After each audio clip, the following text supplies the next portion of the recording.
So I get comments asking how I make 7 figures with a small channel, which, by the way, here's proof of that. And here's proof that I make 7 figures with a second channel that has over 1 million subscribers. And the answer is simple, but it's not what most of you want to hear. Having 1 million subscribers does not automatically translate to having millions of dollars. Look at Serge Guattari. He's got around 50,000 subscribers and he's making $600,000 a month. And one of my clients, which I will not name for obvious reasons, runs a recruiting agency. Their videos get around 100 views each, but they make over $2 million a year. The other client I've consulted with has an IT consulting business and they get around 500 to 1,000 views per video and they make around $10 million a year. But then there are people like Boogie2988 with nearly 4 million subscribers and they're only making $4,000 a month. And that's barely enough to cover rent and groceries in most US cities, and it's far less than most people expect a YouTuber with 4 million subscribers to make. So what the heck is going on? Well, in this video, I'm going to show you exactly why this is happening. All right, so let's talk about the new YouTube economy. I'm going to talk about some of my clients. I'm also going to talk about some people that are absolutely crushing it with relatively small channels that don't get that many views on YouTube.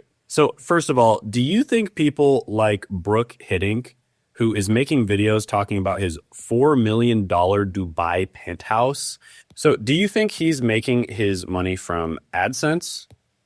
Well, with a video like this, 2.2K views, chances are he's making, I don't know, maybe like $5 to $10 per 1,000 views from AdSense. So he's probably making somewhere between $10 and $20 from AdSense for this video, right? So do you think, someone has a $4 million Dubai penthouse is going to be spending their time to create videos that are making them $10 to $20 per video? Absolutely not. So no, he is not making his money from AdSense, right? Because most of his videos, he's getting a few thousand views here and there. This is like pretty typical for his videos. And to a newbie looking at this, you might think, man, this guy is kind of a loser. Why is he even wasting his time uploading to YouTube? Is he trying to be like the next Alex Hormozi or something and just failing at it horribly? Well, actually, this guy is making well over 1 million per year from this channel. And he's probably making, closer to like 5 million a year. So he's probably making several $100,000 a month. And the reason he is doing that is because he is making money by selling stuff. He's selling stuff on the back end, and specifically, he is selling high-ticket products. So a high-ticket product could be agency, coaching, some type of service that you provide. But generally speaking, high-ticket products are 3K or above. So anything that's greater than 3K is a high-ticket product. It could be less than that if you do a recurring product. So it could be, like 1K per month for, 12 months or something like that, right? So that could potentially be a high ticket product too. And it's not just Brooke. In fact, there are tens of thousands of people that are doing this exact thing. For instance, one of them is my client, Sean. Now, if you look at Sean's channel, you'd think he's a moderately successful YouTuber. A lot of his videos, he'll get around, 5, 10, 20K views. And so you're probably thinking, yeah, he's making a full-time income from YouTube, but he's not crushing it. Well, in reality, he is absolutely crushing it. So when Sean first came to me, he was making about 30K per month on YouTube.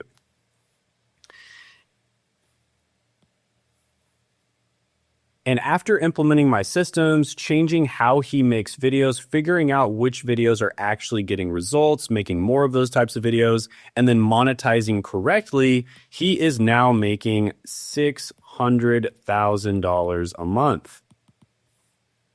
And that means for every 1,000 views he's getting, he is making approximately $600 because he's getting about 1 million views per month.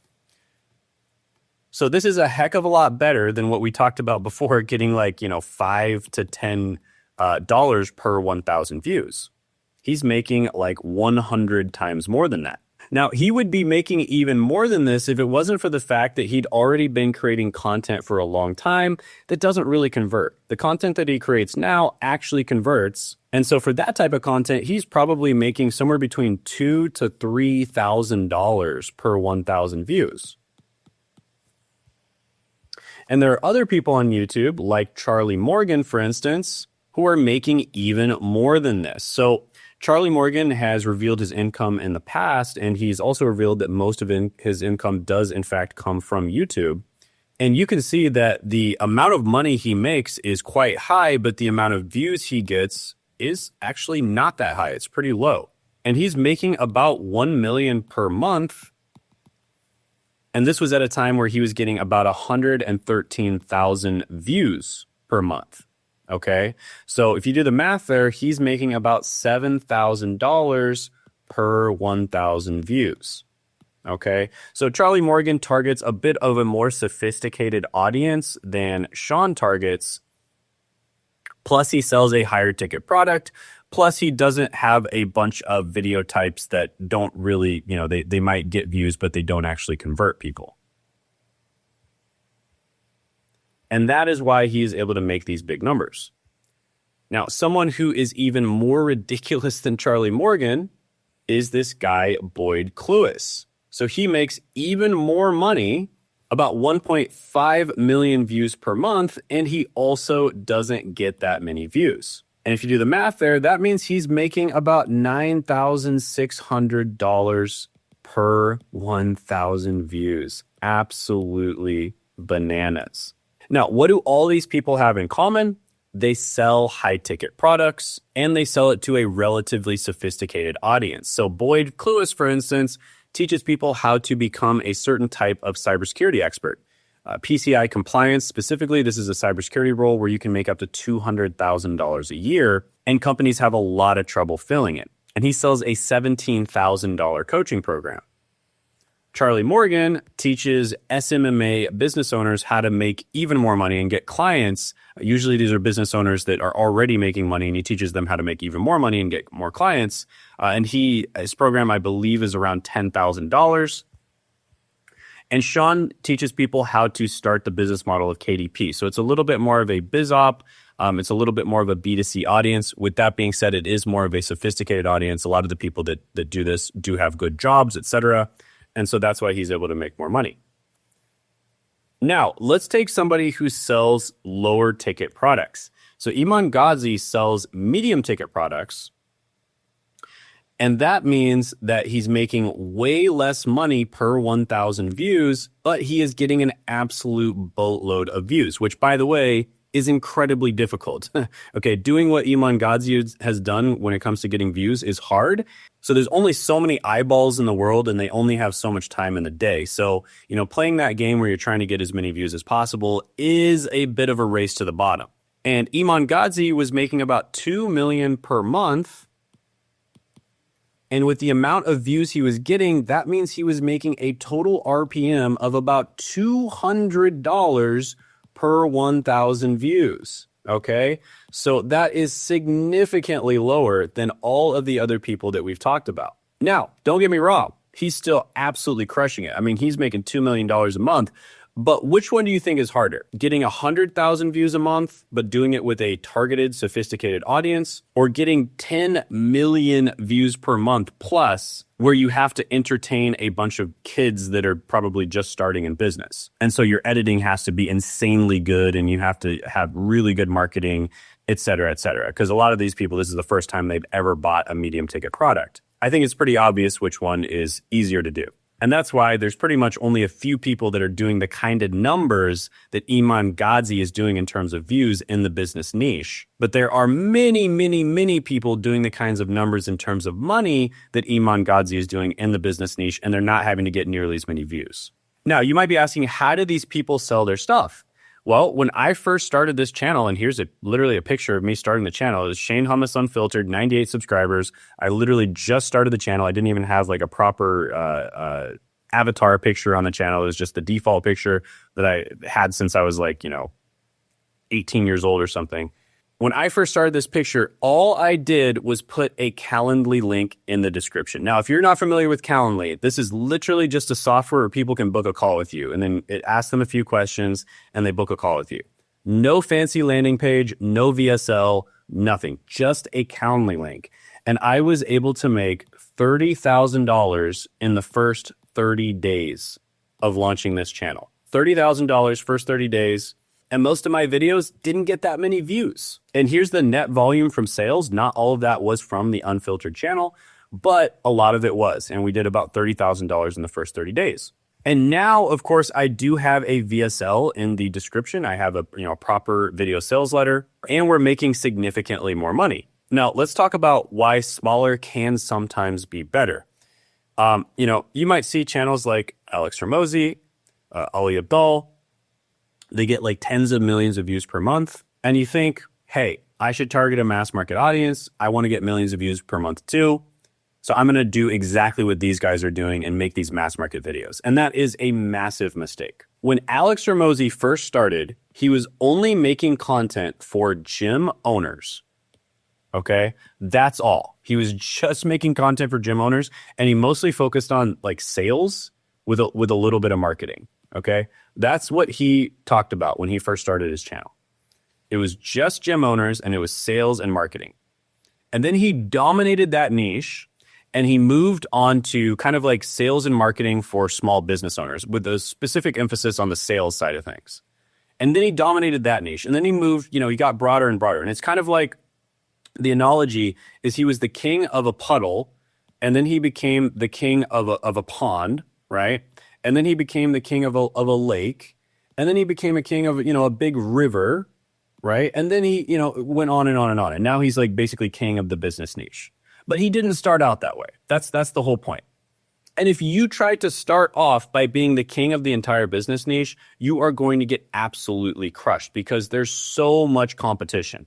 You need to be known as being the king of a very specific niche, absolutely dominate that niche to the point where there's just no question that you are number one, and then you move on to the next biggest niche. If he made broad entrepreneurship content early on, he would not be nearly as advanced as he is right now. I guarantee it. And imagine trying to convert 1 million mass market viewers to buy your low ticket offers or your medium ticket offers versus converting just 1,000 niche viewers to buy a high ticket offer. Because sometimes the second one is actually going to win. Just as an example, with Ali Abdal, he's also revealed his income, and he makes about $45 per 1,000 views. Okay? So again, he's still making really good money. Like he's still making like $400,000 a month, but he also has to get well over 10 million views a month in order to make that kind of money. And if you know anything about the personal development niche that he's in, there's absolutely massive amounts of competition. And I actually had a client who was kind of trying to compete with Ali Abdal, right? Because they listened to all the YouTube gurus and they were like, yeah, make content, similar to the biggest people in your space or the best people in your space. And that's terrible advice. And so what this client did is they started making study plus productivity content, just like Ali Abdal was doing.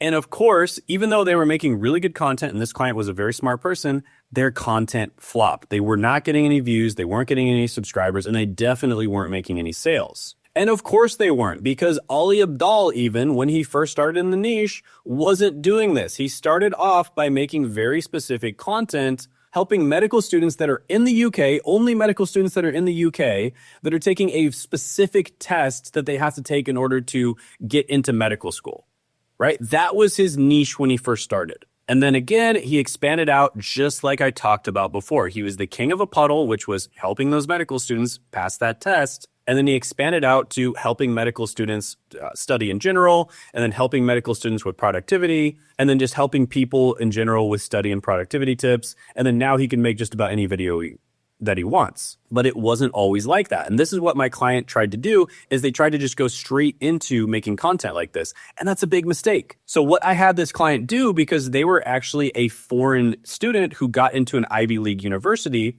is I had them start to make content about how to get into Ivy League universities as a foreign student. And not only did this blow their channel up in terms of views, but they had a super loyal audience because they were the only person on the internet making this type of content. And they started selling stuff to this audience, and they got to $80,000 a month within 6 months of starting to make this content. Absolutely amazing. So this student was literally making $80K per month, and their content really wasn't getting that many views, just a couple thousand views per video. Plus, on top of that, it wasn't just somebody who was getting a few thousand views here and there. They had a real authentic connection with their viewers, right? They were truly helping a viewer with a problem that nobody else was helping them solve.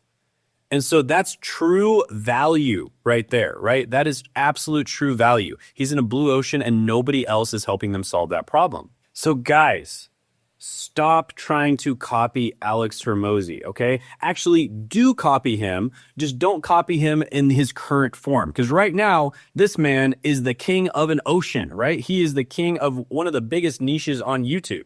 This dude is the king. So don't try to copy him, right? Instead, copy what he did when he first started on YouTube, right? So identify, let's just say step one here is to identify your target niche, right? Identify who you can help, right? And everyone says that they've done this, but then when I speak to them one-on-one, usually they actually haven't done this. So go through the process of actually figuring out who your niche is and who you can help. Who do you have an unfair advantage helping because of your background, your story, your expertise, etc. And then you have two choices. Once you've done this and once you start to make content and you're starting to make money, you've really got two choices. One is you can just stay niche, right? And this is a great life. You can still make a ton of money. I have clients that are making millions of dollars a year, sometimes even millions of dollars a month, and they've got these small niche audiences. And then option two is you can go mass market if you want to, and you'll probably make a little bit more money if you go mass market.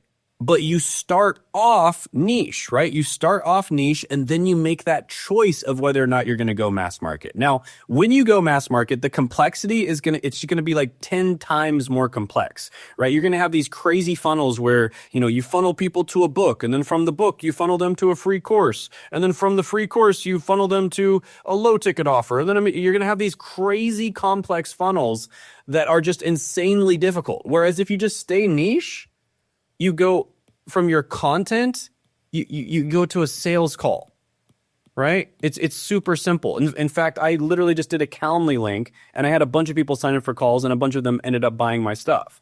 But you just go from content to sales call. Maybe you go from content to landing page that has a VSL, and then on the landing page, they sign up for a sales call. It's simple. It's super simple, and you can make a ton of money doing it. So why wouldn't you just stick with the simple thing to do, right? So in this case, hey, you make a ton of money. In this case, it's 10 times harder, but you can make even more money. But the good thing is you have the choice, right? And it all starts with you picking a niche that you have an unfair advantage in and you helping those people. So be the king fish in your pond versus being just another fish in the ocean, right? With Alex Hormozi, he started off with a super focused area where he could be absolutely the best in that area, which is gym owners. He could absolutely help gym owners with their marketing because he could talk about exactly the right type of marketing that helps with gym owners, exactly the right types of things to sell people in a gym, the right supplements to sell, the right brands that have the best supplements that are recurring. And people just love to buy them, and the best software to use, and the best types of emails and promotions to send out to your email list, et cetera, et cetera. He could get hyper-focused and hyper-targeted on gym owners because that was his niche. And then once he dominated that, he could move out and he could get broader, and now he's in the broad business ocean, right? And he's just given business advice to everybody.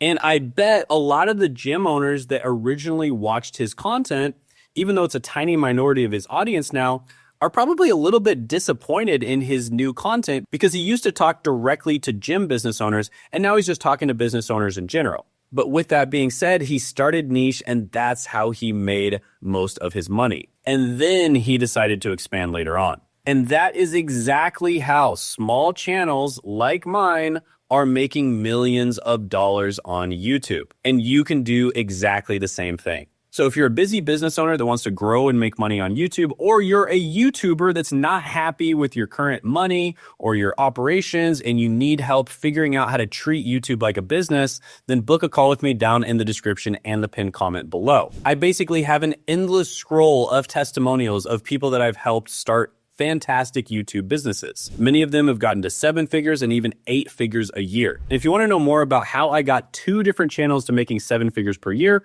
then click this video to find out.